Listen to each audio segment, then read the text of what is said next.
Ujir jarang rong seratan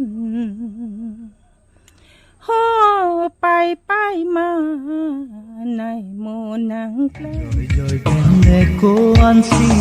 mirjang tuche pachoy di ahor bonghor the pensi nang lo po jeng toy jeng ni on head jong di tum kaching ham na Assam pendi not only Assam itu thang an tona dim pen ro Jubin Gar langli cheboi gan do penti ili tum kar bialong pen ani na pu pukila ana dak pen ke kar bialong bi langli han do first di langli pen ke dun dun cheng do ana penti aluna men bang ke manai kudi manai sab so ili tum lapu ini kaching ham nai pen le lapu lapang so manai walun iji bak sab so argi bin to ni tum Jubin pan bahini lun rap pera lun joy joy penle ko ansi mirja thuche pachoy ji ahor bonghor the penle nang lo non jeng toy jeng ni joy joy penle ko ansi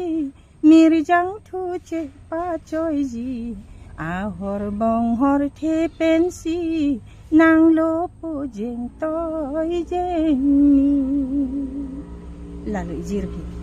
aku ijir ni do aku ijir bangke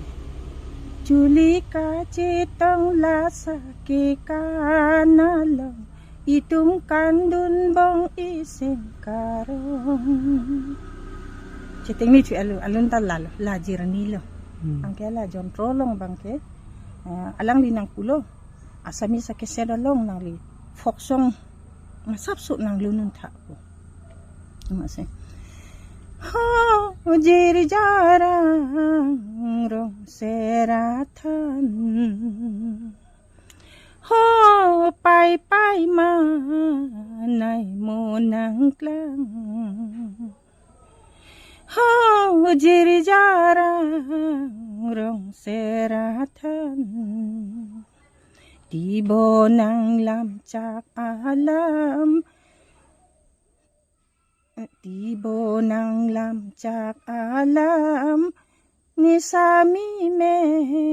sami kangjang ke loti cholang arni bang